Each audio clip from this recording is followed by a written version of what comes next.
que llanos valientes alcemos nuestro canto con viva emoción, y del mundo a la paz ostentemos nuestro invicto glorioso pendón. Salve el pueblo que intrépido y fuerte a la guerra a morir se lanzó, cuando en bélico reto de muerte sus cadenas de esclavos rompió.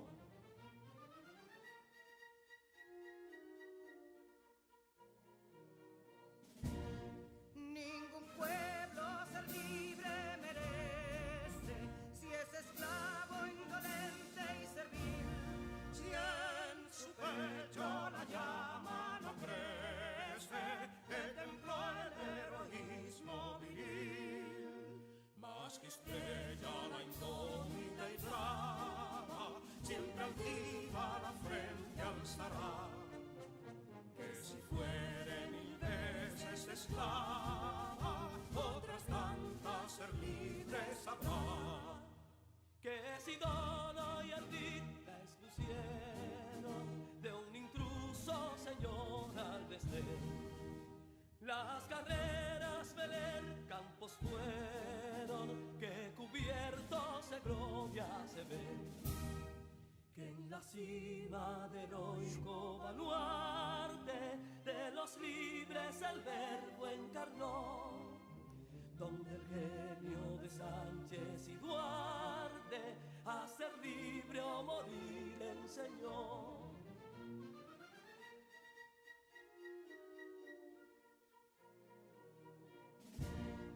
Y si pudo inconsulto caudillo de esas glorias el brillo empañar, de la guerra se vio en Capotillo la bandera de fuego ondear. Y el incendio que atónito deja de Castilla al soberbio león, de las playas gloriosas le aleja, donde flota el cruzado pendón. Compatriotas, mostremos erguida nuestra frente orgullosos de hoy más, que Quisqueya será destruida, pero sierva de nuevo jamás. Que santuario de amor cada pecho, do la patria se siente vivir, y es su escudo invencible el derecho, y es su lema ser libre o morir.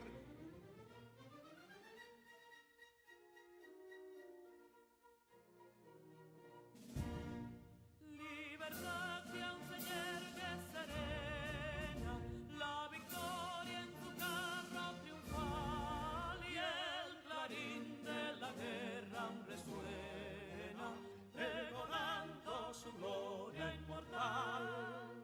Libertad, que los ecos se agiten mientras llenos de noble ansiedad nuestros campos de gloria repiten: libertad, libertad, libertad.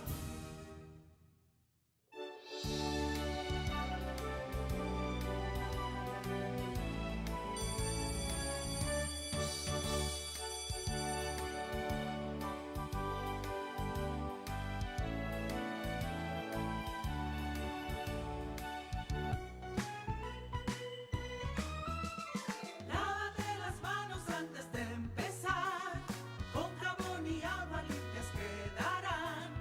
Busca tus cuadernos para así anotar lo que en este día se te enseñará.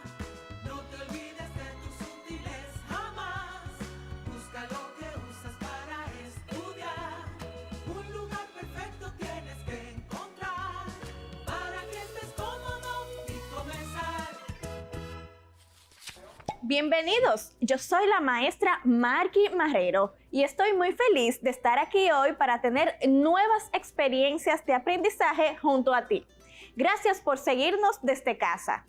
Recuerda tener a mano tu cuadernillo número 3 en la cuarta semana del día 3 y presta mucha atención porque en el día de hoy tenemos temas muy interesantes que están muy relacionados con las actividades que debes completar en tu cuadernillo.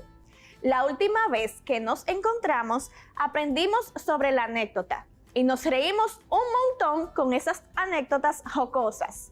También aprendimos sobre la organización de la sociedad y finalmente repasamos los volúmenes del prisma y el cubo con un modelo tridimensional. ¿Recuerdas lo que es un modelo tridimensional? Hoy estaremos haciendo uno muy interesante. Así que no esperemos más y comencemos. ¿Qué aprenderemos hoy? En el día de hoy conoceremos sobre la cultura taína, sus viviendas y cómo éstas han evolucionado en comparación con las viviendas actuales. También aprenderemos cómo calcular el volumen de un cubo y finalmente conversaremos sobre el planeta Tierra, los elementos que la componen y cómo cuidar nuestro planeta. Hemos aprendido mucho sobre la cultura taína. Ahora repasemos un poco de su historia. Los taínos proceden de la desembocadura del río Orinoco en Venezuela, de donde migraron a las Antillas Menores y Mayores del Mar Caribe, en donde está ubicada nuestra isla, de la cual fueron los primeros pobladores. Los taínos eran agricultores y también eran cazadores. En cuanto a su religión, eran politeístas, es decir, adoraban a muchos dioses. A estos ídolos les llamaba semíes. La vestimenta de los taínos consistía en simples taparrabos para los hombres. Las mujeres casadas usaban naguas, que eran un delantal de paja, algodón u hojas. Los taínos se divertían de diferentes maneras a través de la música, el baile o areíto y el juego de pelota. Ellos llamaban a su propio juego de pelota batú y se jugaba en un espacio llamado batey, una especie de estadio. Era un espacio rectangular y sus lados estaban delimitados por grandes piedras. Su organización social se dividía, como casi todas las sociedades, en diferentes clases. El cacique era el jefe de la tribu. Los nitaínos, considerados los nobles de la tribu, que eran familiares del cacique y actuaban como guerreros. Los beíques, que eran los sacerdotes que representaban las creencias religiosas. Los naborias, aldeanos trabajadores de la tierra. Había 5 cacicazgos taínos dentro de la española. Estos eran Higüey, Magua, Maguana, Marién y Jaragua. ¿Recuerdas todo esto? Sí, maestra. Recuerdo que la última vez que conversamos sobre esto, descubrí que como vivo en Santo Domingo, de habitar en los tiempos de los taínos, mi cacicazgo sería el de Higüey, gobernado por el cacique Cayacoa. Así es. El estilo de vida de los taínos era tranquilo y la gente común del pueblo habitaba en bohíos con formas redondeadas. Las paredes de estas viviendas se constituían a base de varas o cañas y eran hechas con yaguas, hojas de palma o paja. Por otro lado, los caciques siempre habitaban en casas diferentes, más grandes y rectangulares, llamadas canelles. ¡Wow! ¿Cómo han cambiado las viviendas de los habitantes de nuestra isla a través de los siglos? Con la llegada de los conquistadores, la cultura española empieza a tener mayor peso en nuestra isla y con ello, la vivienda en nuestro territorio comienza a evolucionar. ¿Has estado alguna vez en la zona colonial? ¡Sí! Allí fue donde a partir de 1496 se empezaron a crear las primeras viviendas modernas del Nuevo Mundo. Por eso, los dominicanos tenemos el privilegio de llamar a nuestra capital la ciudad primada de América, ya que fue la primera ciudad fundada por europeos desde la conquista. Hoy en día, este es el nombre con que se conoce a la parte más antigua de la ciudad de Santo Domingo y fue declarada Patrimonio de la Humanidad por la UNESCO en 1990. ¿Sabes qué es la UNESCO? Es un organismo especializado que tiene como objetivo contribuir a la paz y seguridad en el mundo mediante la educación, la ciencia, la cultura y las comunicaciones. Pero te sigo contando un poco más de los taínos. ¡Sí! Las viviendas que comenzaron a realizar los españoles en las zonas urbanas en nuestro territorio eran reflejo de las construcciones propias de la sociedad europea. Sí, maestra, tenían muros de piedra, balcones y patios interiores con estilos góticos y románicos. Sin embargo, los bohíos también fueron adoptados por los españoles, introduciendo algunos cambios como la utilización de tablas para las paredes, puertas y divisiones interiores. Estos bohíos de orígenes taínos han evolucionado para convertirse en la expresión de la arquitectura en los campos dominicanos, donde prima nuestra típica casita de campo colorida. Esas dos realidades han constituido los antecedentes de las viviendas dominicanas en las ciudades y campos hoy en día. En el siglo XX, la arquitectura de las ciudades comienza a evolucionar lentamente hacia construcciones modernas, en la extensión que se comienza a crear de la ciudad colonial hacia ensanches como Gascue y Naco, donde poco a poco se elimina el patio interior y se da vida a techos planos y paredes blancas. Hoy en día, nuestras zonas rurales mantienen esas mismas casitas de campo coloridas, inspiradas en los bohíos, las cuales han incorporado comodidades modernas como baños y cocinas. Por otro lado, nuestras ciudades, que se han multiplicado, han crecido hacia arriba, incorporando edificios y torres donde actualmente viven numerosas familias. ¿Y tú? ¿Vives en una zona urbana o rural? ¿Vives en un edificio o casa? Yo vivo en el campo, que es una zona rural. Mi hogar es una casita como la que hablaban hace un rato. Me encantó aprender que las casas de campo de nuestro país tienen su origen en los bohíos taínos, maestra. ¡Qué interesante!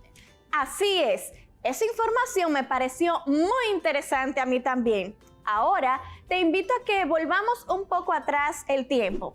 ¿Sabías que la primera vivienda que tuvo la humanidad fueron las cuevas? Poco a poco, las casas en que los hombres vivieron evolucionaron y a través de la historia en distintas partes del mundo surgieron diversas viviendas que se adaptan a las características de las zonas geográficas donde habitan sus pobladores. Conozcamos a distintas familias que viven o vivieron alrededor del mundo en hogares con distintas características. Te presento a los Ichiti. Ellos vivieron hace mucho tiempo en lo que hoy conocemos como el estado de Dakota en los Estados Unidos. Su casa era un tipi, que significa hogar en su lengua nativa. Los tipis son altos y luminosos conos blancos fabricados con pieles curtidas de animales y con palos de madera, generalmente de pino, ya que eran los que más abundaban en las colinas y en los valles norteamericanos. Gracias a su ventilación, presentaban un ambiente fresco en verano y un entorno cálido y acogedor en invierno. Era perfecto para el estilo de vida nómada de esa familia, pues podían llevar su tienda a todos lados. Justamente por eso le llamaban estilo de vida nómada. Son las personas que no se establecen en ningún lugar de manera permanente.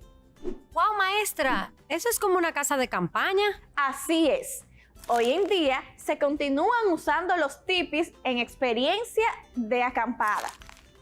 Ahora, trasladémonos un poco más al norte para conocer a otra familia. Ellos son la familia Inuit y son esquimales. Ellos viven actualmente en Alaska y su casa es un iglú que tiene forma de una cúpula. Este tipo de vivienda es un gran refugio para los habitantes de zonas heladas, pues a pesar de que está hecho de hielo, presta bastante abrigo para el frío. Dentro del iglú se puede sentir hasta 40 grados de temperatura más que en el exterior. Es muchísimo. Impresionante, ¿verdad? ¡Wow, maestra! Nunca me hubiese imaginado que en una construcción hecha de bloques de hielo se pudiera sentir más calor que en el exterior.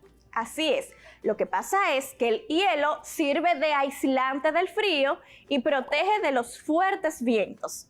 Ahora vayamos del otro lado del planeta, a África, para conocer a una tercera familia. Ellos son los Achebe y viven en una aldea pequeña en Nigeria. Su casa es una choza cuyas paredes circulares están hechas de madera y barro y su techo de paja. Para ellos, que su casa fuera construida entre todos era muy importante. Así que todos en la familia se involucraron en su construcción.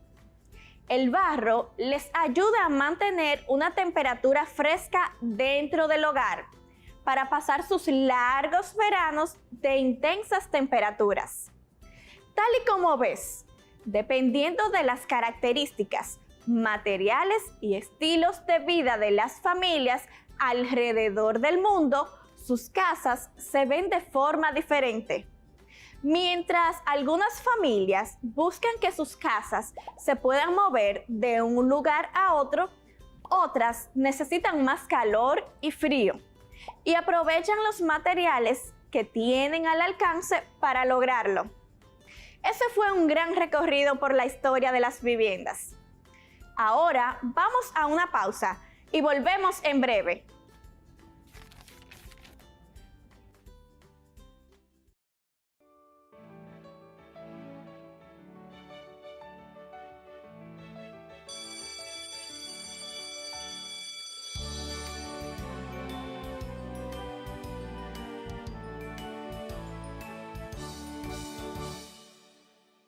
Qué bueno que estás aquí. Recordemos una vez más lo aprendido. ¿Me ayudan? Los taínos fueron los primeros pobladores de nuestra isla. Estos habitaban en bohíos con formas redondeadas y en canelles rectangulares con mayor tamaño. Muy bien. Con la llegada de los conquistadores, la cultura española empieza a tener mayor peso en nuestra isla. Y con ello, la vivienda en nuestro territorio comienza a evolucionar. Las primeras viviendas modernas del Nuevo Mundo se construyeron en nuestra zona colonial, que se considera un patrimonio de la humanidad.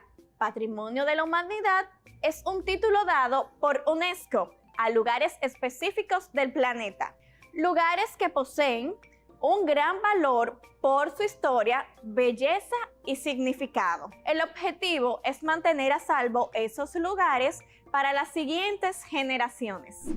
Los bohíos también fueron adoptados por los españoles, introduciendo algunos cambios que les permitieron evolucionar para convertirse en la expresión de la arquitectura en los campos dominicanos, donde prima nuestra típica casita de campo colorida. ¡Excelente!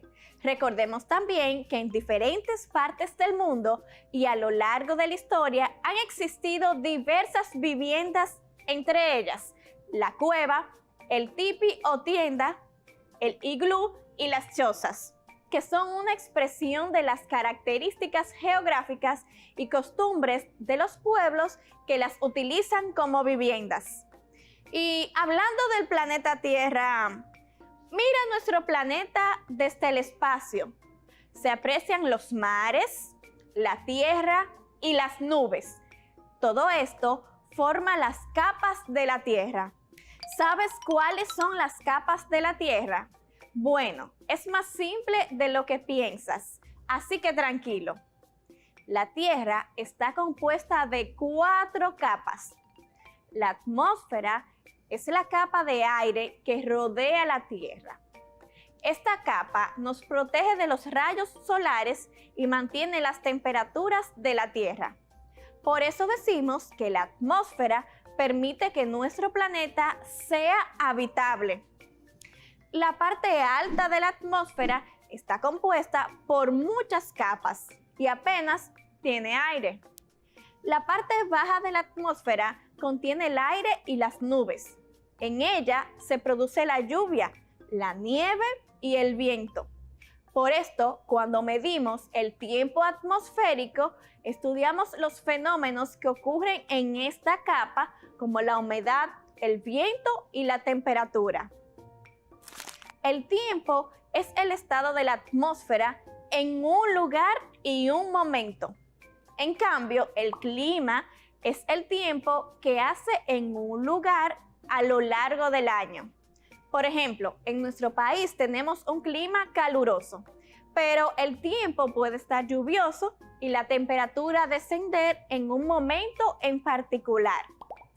La hidrosfera es la capa de agua sobre la superficie terrestre. La mayor parte de la superficie de la Tierra está ocupada por acumulaciones de agua, océanos, mares, ríos, pantanos, lagos, glaciares y aguas subterráneas. Los océanos cubren gran parte de la superficie del planeta. Los mares son extensiones de agua salada de menor tamaño, mientras que los ríos son corrientes de agua dulce.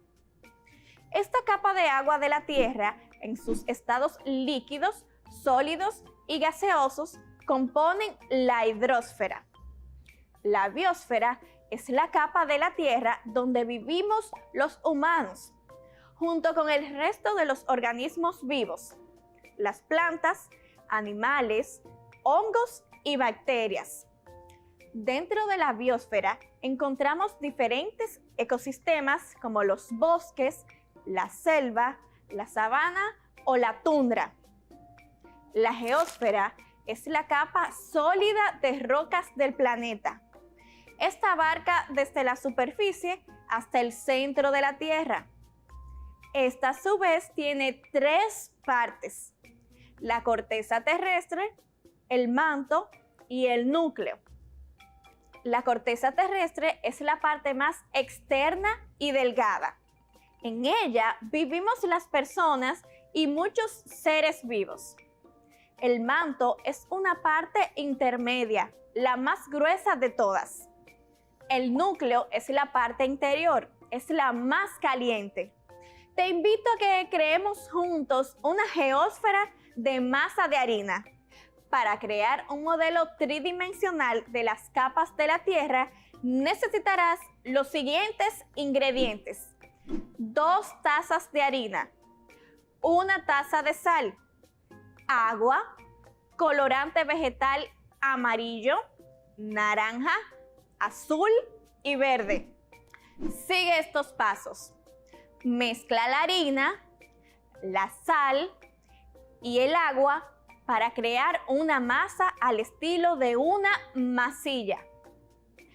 Una vez tengas tu masa, divídela en 4. A cada parte agrégale un colorante vegetal distinto. Modela una bola pequeña de masa amarilla. Esta bola representará el núcleo de la Tierra. Cubre esa primera bola con una capa gruesa de masa naranja que representará el manto. Cubre la bola con masilla azul y añade islas y continentes con la masa verde para representar tanto la geósfera como la biosfera. Con ayuda de un adulto, corta la esfera en 2. ¿Qué ves? Utiliza las palabras correctas para describirle a un adulto cercano lo que hay en cada una de las capas. Me encantó este modelo de las capas de la Tierra, maestra. Recuerdo claramente que la parte amarilla del centro se llama núcleo, la capa siguiente de color amarillo manto y la última capa es la corteza terrestre. Es muy importante conocer que la geósfera está compuesta de rocas y minerales. Las rocas son agrupaciones de minerales. Las rocas y los minerales se pueden usar como combustibles para construir edificios o para obtener metales, como el hierro.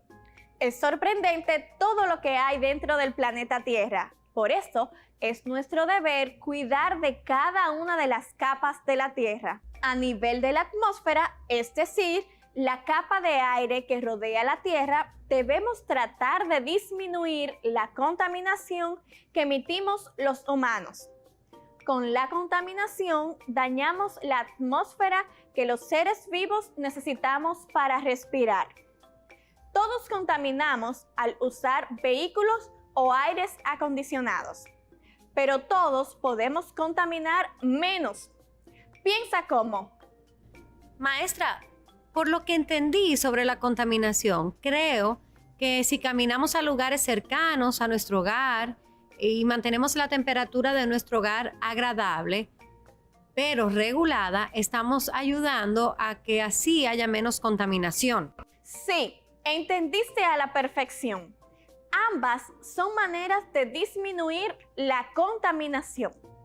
Algunos de los gases contaminantes pueden afectar a todo el planeta y causar un calentamiento global.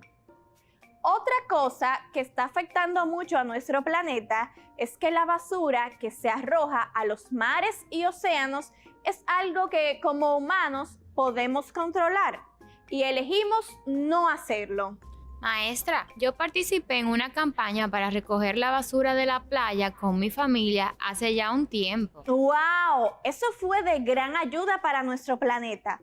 Otra manera de ayudar es no tirando la basura en ningún otro lugar que no sea el zafacón y reciclándola siempre que tengamos la oportunidad. Asimismo, debemos tratar de reducir el consumo, menos productos desechables y reutilizar todo lo que podamos. De esta manera, reducimos la producción de basura que afecta todas y cada una de las capas de nuestro planeta. Otro efecto de la contaminación es la sequía, que experimentan muchas zonas. Por eso se dice que el agua es un recurso escaso. En lugares donde llueve poco, puede llegar a agotarse. Esto constituye una sequía. Por eso debemos usar el agua de forma responsable. ¿Y cómo hago eso, maestra? Cosas pequeñas tienen su gran impacto. Siempre cierra la llave al cepillarte, al lavarte las manos y bañarte. Si ves alguna fuga de agua, avísale a tus padres para que sea reparada. Aprovecha cada lavada de ropa para no desperdiciar agua. Siembra y cuida árboles para proteger las fuentes de agua. Me encantó compartir todo esto junto a ustedes. Ahora, ayúdame a recordar todo lo que aprendimos. Aprendimos que la Tierra está compuesta de 4 capas: atmósfera, hidrosfera, biosfera y geósfera. Además, la atmósfera es la capa de aire que rodea la Tierra. Esta capa nos protege de los rayos solares y mantiene las temperaturas en la Tierra. También que la hidrosfera es la capa de agua sobre la superficie terrestre. La mayor parte de la superficie de la Tierra está ocupada por acumulaciones de agua, océanos, mares, ríos, pantanos, lagos, glaciares y aguas subterráneas. ¡Excelente! Recordemos también que la biosfera es la capa de la Tierra donde vivimos los humanos, junto con el resto de los organismos vivos, plantas, animales, hongos y bacterias. ¿Qué más? Aprendimos que la geósfera es la capa sólida de rocas del planeta. Esta, a su vez, tiene 3 partes: la corteza terrestre, el manto y el núcleo. Estos 2 últimos son muy calientes. Y que todos somos responsables de cuidar de todas las capas de la Tierra, que es nuestro hogar, reduciendo, reusando y reciclando. Estoy muy orgullosa de ustedes. ¿Cuánta atención han prestado? Nos vemos tras la pausa.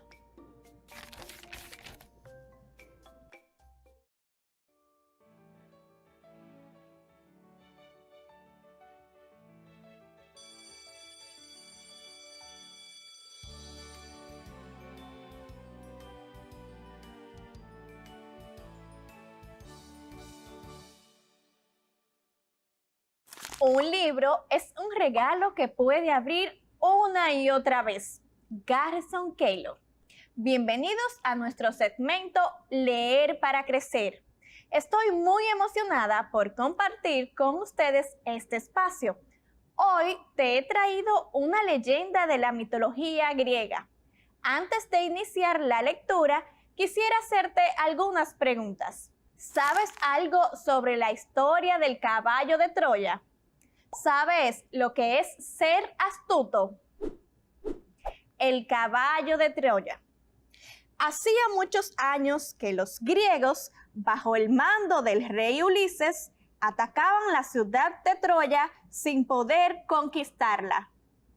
Entonces, Ulises tuvo una gran idea: construir rápidamente un gigantesco caballo de madera para engañar a sus enemigos. Por la noche, se metieron en el caballo los más valientes guerreros griegos, y los demás, a la mañana siguiente, subieron a sus naves como si se marcharan. Los troyanos se pusieron muy contentos al ver que sus enemigos se retiraban. Pronto salieron de su ciudad y fueron apoderándose de todo lo que habían dejado los griegos. Aquel enorme caballo les llamó mucho la atención y pensaron meterlo también en su ciudad, como si fuera un botín que hubieran conquistado al enemigo. Durante toda la noche celebraron los troyanos lo que creían que era su victoria. Pero cuando estaban dormidos, Ulises y sus soldados salieron del caballo y silenciosamente abrieron las puertas de Troya para que entrasen los demás griegos, que habían vuelto aprovechando la oscuridad de la noche. Así, gracias a la astucia de Ulises, en muy pocas horas conquistaron lo que no habían podido conseguir en muchos años. Homero, la Ilíada adaptación. Piensa en el texto que acabas de escuchar. ¿Qué cualidad de Ulises permitió conquistar Troya?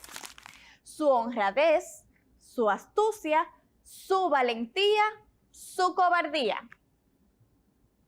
¿Quién es el protagonista de la historia?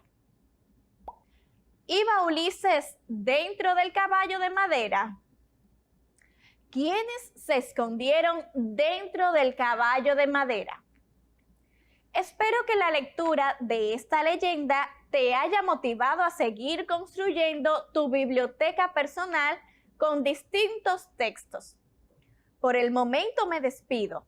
Nos vemos en otro segmento de Leer para Crecer. Es un placer tenerte de vuelta.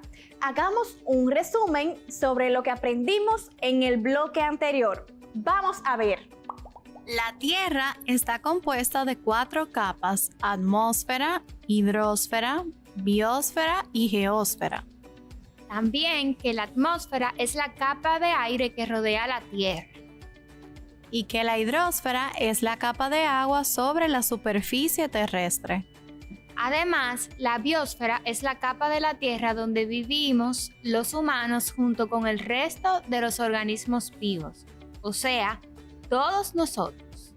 Ah, se nos olvidaba. La geósfera es la capa sólida de rocas del planeta. Y por último, y no menos importante, es que todos somos responsables de cuidar de todas las capas de la Tierra, que es nuestro hogar, reduciendo, reusando y reciclando. No se nos olvide que creamos un modelo tridimensional de las capas de la Tierra con harina, sal, agua y colorante vegetal. Fue súper divertido. ¿Sabes por qué este modelo de las capas de la Tierra es un modelo tridimensional? Lo que acabamos de hacer es una esfera. Es un cuerpo geométrico con 3 dimensiones: largo, ancho y alto. Por esto decimos que un cuerpo geométrico es una figura geométrica de 3 dimensiones, ya que ocupa un lugar en el espacio y en consecuencia tiene un volumen. Algunos cuerpos geométricos, como el prisma y la pirámide, están limitados solamente por superficies planas, mientras que algunos tienen superficies curvas, como el cilindro, la esfera y el cono. Así como de las líneas se mide la longitud y de la superficie se mide el área de los cuerpos geométricos, medimos el volumen. Se llama volumen de un cuerpo geométrico a la medida del espacio que éste ocupa o la medida de la capacidad de éste. Para cada tipo de cuerpo geométrico existe un procedimiento para calcular su volumen. Hoy nos enfocaremos en explorar el volumen de un cubo. Presta mucha atención mientras te explico la fórmula específica para calcular el volumen de un cubo. El volumen de un cubo se encuentra multiplicando la longitud de sus lados, largo por ancho por altura. Podemos expresar esto con la siguiente fórmula. Volumen es igual a L por L por L, que es lo mismo que decir volumen es igual a lado por lado por lado. Si yo quisiera calcular el volumen o capacidad de esta cajita, que es un cubo, ¿qué información necesito? Oh, maestra, necesitamos medir cuánto miden sus lados. Exacto. Vamos a comprobarlo. Miren aquí. Mide 5 centímetros. Para conocer su volumen, tengo entonces que aplicar la fórmula de la que acabamos de hablar. L por L por L. Entonces, 5 por 5 por 5 es igual a 125. Veamos, 5 por 5 es igual a 25. Y 25 por 5 es igual a 125. Entonces, podemos concluir que el volumen de esta caja es de 125 centímetros cúbicos. ¿Para qué nos sirve saber el volumen de un cubo? Conocerlo es importante porque gracias al volumen podremos saber la capacidad de un contenedor o estructura, en este caso la de un cubo. En nuestra cotidianidad encontraremos muchos objetos en forma de cubo y ya tienes la fórmula para averiguar su volumen. Por eso, ahora te quiero retar a resolver el siguiente problema. Ahora te toca a ti. Escucha con atención. Se hizo en la escuela primaria de un sector de la ciudad de Baní una cisterna que tiene 6 metros de largo por 6 metros de profundidad. ¿Qué capacidad para almacenar agua tiene la cisterna? Maestra, ¿pero cómo sé si la cisterna tiene forma de un cubo? Bueno, analiza sus medidas. Ellas nos indican que sus lados miden igual, por lo que efectivamente esta cisterna es un cuerpo geométrico que tiene forma de cubo. ¿Lo visualizas? Sí, maestra. Entonces, lo que debo hacer es aplicar la fórmula. L por L por L. 6 multiplicado por 6 multiplicado por 6 es igual a 216. El volumen de la cisterna es igual a 216 metros cúbicos de agua. Así es. ¿Te imaginas? Eso es 216.000 litros de agua. Repasemos todo lo aprendido. Ayúdenme. Claro, profe. Un cuerpo geométrico es una figura geométrica de 3 dimensiones: largo, ancho y alto, que ocupa un lugar en el espacio y en consecuencia tiene un volumen. Además, algunos cuerpos geométricos como el prisma y la pirámide están limitados solamente por superficies planas, mientras que otros tienen superficies curvas como el cilindro, la esfera y el cono. ¡Excelente! Y debemos recordar que el volumen de un cuerpo geométrico es la medida del espacio que éste ocupa o la medida de capacidad de éste. Y ese volumen se calcula. El volumen de un cubo se encuentra multiplicando la longitud de sus lados, largo por ancho por altura. Podemos expresar esto con la siguiente fórmula. Volumen es igual a L por L por L, que es lo mismo que decir volumen es igual a lado por lado por lado. Ahora que ya sabes cómo calcular el volumen de un cubo, ve a tu cuadernillo a la actividad número 6, titulada El zafacón, y realiza la tarea número 1. De seguro que te resultará bien fácil. Recuerda realizar un primer borrador y luego en otra hoja de papel la versión final para entregar a tu maestra. ¡Suerte! Sé que lo harás muy bien. Quédate con nosotros y en unos minutos seguiremos con nuestro camino hacia el aprendizaje.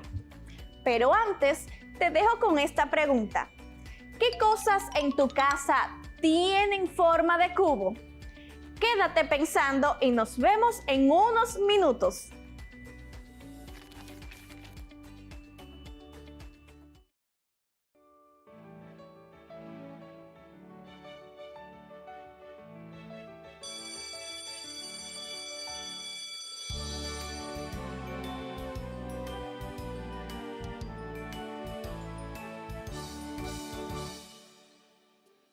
Qué bueno que continúas con nosotros. Hace un momento estuvimos aprendiendo sobre cómo calcular el volumen de un cubo. ¿Buscaste algo en forma de cubo dentro de tu casa? De seguro que sí. Ahora recordemos lo que aprendimos en el bloque anterior. Hablamos sobre los cuerpos geométricos de 3 dimensiones, como el prisma y la pirámide, que están limitados solamente por superficies planas, y de otros que están limitados por superficies curvas, como el cilindro, como la esfera y el cono. Y aprendimos a calcular el volumen del cubo con la fórmula L por L por L. Anímate a calcular el volumen de un cubo de los objetos que encontraste. ¡Wow! Hemos hablado tanto sobre las capas de la Tierra que me siento inspirada a cuidar de nuestro planeta cada vez mejor. Dicen que apreciamos más las cosas cuando conocemos su historia. Por eso, en mi biblioteca tengo un libro muy interesante que quiero compartir contigo. Así que te invito a conocer lo que nos narra la Biblia sobre la creación de la tierra, en la adaptación para niños de la escritora Lynn Gonder. En el comienzo de todo, no había tierra, ni cielo, ni mar, ni animales. Y luego Dios habló en la oscuridad, que se haga la luz. E inmediatamente la luz se hizo, dispersando la oscuridad. Es bueno, dijo Dios. De ahora en adelante, cuando haya oscuridad, será la noche, y cuando haya luz, será el día. El ocaso llegó y pasó la noche, y luego la luz volvió. Y este fue el primer día. El segundo día, Dios hizo la tierra, y sobre ella colgó cuidadosamente un amplio cielo azul. Se apartó y admiró su creación. También es buena, dijo Dios, y este fue el final del segundo día. La mañana siguiente, Dios miró a su alrededor y pensó: la tierra necesita estar un poco más organizada. Entonces, Él puso todo el agua en un lugar y toda la tierra seca en otro. Cuando había terminado de hacerlo, Dios hizo las plantas para cubrir la tierra. Comenzaron a crecer todas clases de árboles y pastos. Se ven maravillosos, dijo Dios, y fue el final del tercer día. El cuarto día, Dios miró alrededor y pensó: la luz del día aún necesita más trabajo y la noche es demasiado oscura. Entonces hizo el sol para alumbrar el cielo durante el día y la luna y las estrellas para agregar un poco de brillo a la noche. Los colgó en el cielo y se apartó para admirar su trabajo. Está resultando muy bien, dijo Dios.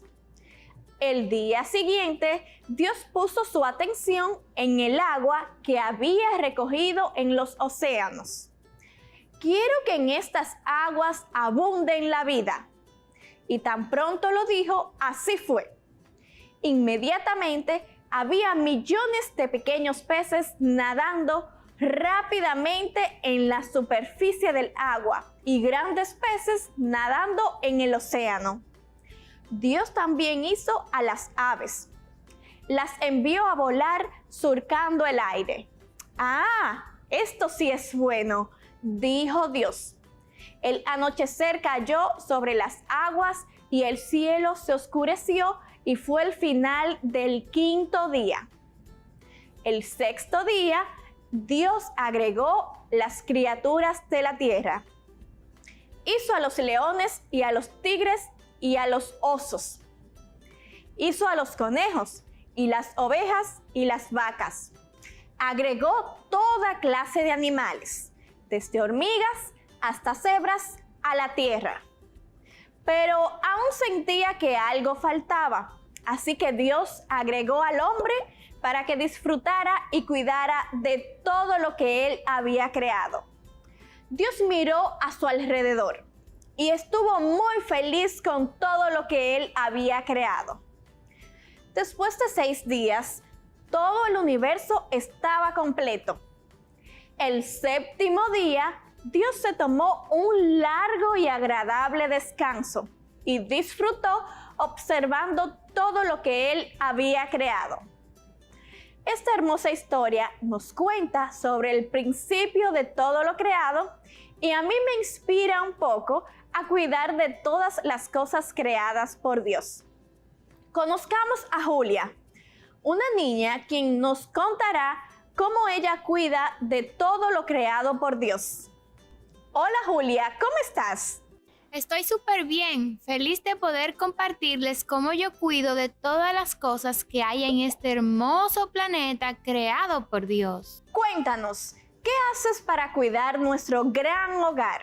Hay muchas pequeñas cosas que hago cada día para cuidar del planeta Tierra. Cuando salgo de una habitación, siempre apago la luz. Trato de caminar a donde pueda, para no contaminar más la atmósfera al usar vehículos para transportarme. Siempre pongo la basura en el zafacón para velar por el orden y la limpieza de los lugares que visito. Cuando me lavo las manos, siempre cierro la llave mientras me pongo el jabón y me aseguro de que quede bien cerrada porque sé que el agua es un recurso limitado. Trato bien a los animales y siembro un árbol cada vez que puedo. Cada día intento recordar que Dios nos hizo a su imagen y semejanza, por lo que aprecio a cada una de las personas a mi alrededor y las trato con amor y respeto. ¡Wow, Julia! Haces un gran trabajo. No te faltó hablarnos de nada de lo creado. ¡Qué orgullosa debes de estar de ti misma! Ojalá que cada uno de los niños que nos ven y nos escuchan copien tu ejemplo y comiencen a cuidar de nuestro planeta como lo haces tú. Así como Dios es un gran creativo, ha puesto en nosotros la capacidad de crear y hacer de nuestro planeta un mejor lugar. Por eso, para finalizar el día de hoy, te invito a crear un afiche para colgar en tu comunidad, escribiendo e ilustrando la frase "La basura al zafacón". Mira qué bonito quedó el mío. Gracias por acompañarme hoy en esta aventura del saber. Hagamos un resumen de lo aprendido. Aprendimos que las primeras viviendas en nuestra isla fueron los bohíos y los caneyes taínos, con la llegada de los españoles. Los mismos fueron evolucionando hasta convertirse en nuestras coloridas casas de maderas en los campos. La cultura española tuvo peso en nuestra isla tras la conquista y su evidencia arquitectónica quedó plasmada en nuestra hermosa zona colonial. En diferentes partes del mundo y a lo largo de la historia han existido diversos tipos de viviendas, entre ellas la cueva, el tipi o tienda, el iglú y las chozas, que son una expresión de las características geográficas de nuestro planeta Tierra. La Tierra está compuesta de 4 capas: atmósfera, hidrosfera, biosfera y geósfera. La geósfera, a su vez, tiene 3 partes: la corteza terrestre, el manto y el núcleo. Hoy aprendimos que nuestro planeta tiene forma de esfera y que es un cuerpo geométrico. El cubo, cuyo volumen ya sabemos se calcula multiplicando sus lados. Volumen es igual a lado por lado por lado. Todos somos responsables de cuidar de nuestra gran esfera, el planeta Tierra, que es el hogar que Dios nos regaló. Como cada día, al terminar tus tareas del cuadernillo, recuerda ir a tu plantilla de seguimiento y completarla. ¡Nos vemos pronto!